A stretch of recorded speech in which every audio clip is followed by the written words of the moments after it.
healthy is London? We're living longer, but things like obesity, smoking and poor mental health threaten our quality of life. London ranks 7th out of 14 comparable global cities. Not bad, but we can do better, much better. Take our children, for instance. Only 3 in 5 are school ready, and when they leave primary school, 37% are overweight or obese. The Healthy Schools London programme is now helping over 725,000 children stay healthy in over 1,500 schools. By 2020, we want to ensure that all children are ready for school and see a 10% reduction in child obesity. It's not just about kids. Last year, only 57% of adults reached the recommended 2.5 hours of physical activity per week. Over 1.7 million Londoners achieved this simply by walking or cycling as part of their regular travel. We need to build on TfL's commitment to increase active travel so that 70% of Londoners achieve recommended activity levels by 2020. Tobacco kills 8,500 Londoners each year, and illegal tobacco makes it easier for young people to smoke. We're working with the Met Police, London Fire Brigade and local councils to stamp out illegal tobacco and reduce smoking rates from 17% to 13%. A healthy workforce is a productive workforce, but London's economy loses almost £1 billion per year due to sick days. As the largest employer in London, the NHS will be supporting staff to stay healthy, acting as local health ambassadors in the community. Mental health is just as important as physical health. Sadly, over 1 million Londoners suffer from disorders like anxiety and depression.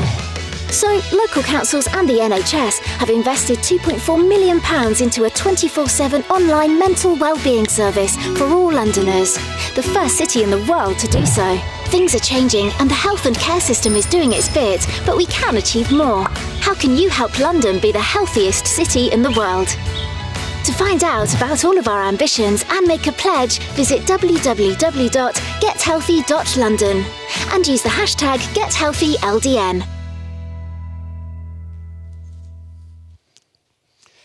So good afternoon, welcome. My name is Chris Ham. I'm the Chief Executive of the King's Fund, which has a long association with health and healthcare in London. It's my pleasure to facilitate our discussions this afternoon.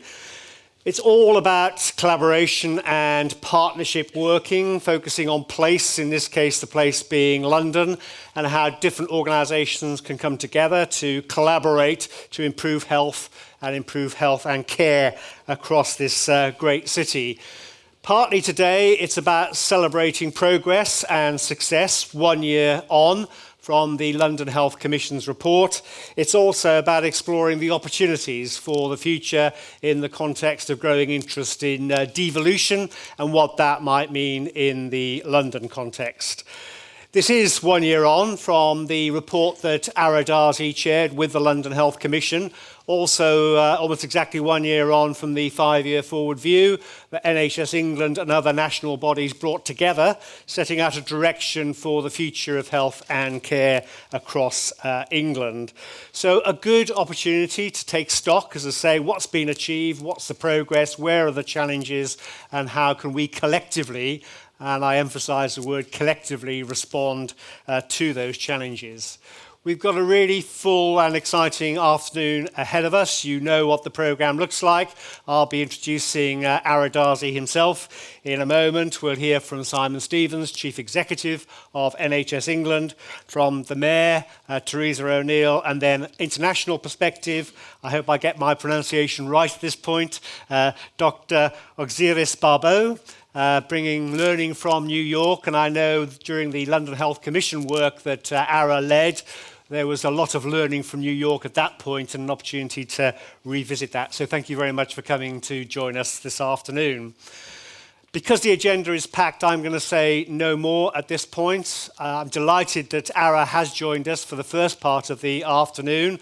An important landmark piece of work, Ara, building on what you've done previously to contribute to thinking about health and healthcare in London. Would you like to start the proceedings this afternoon?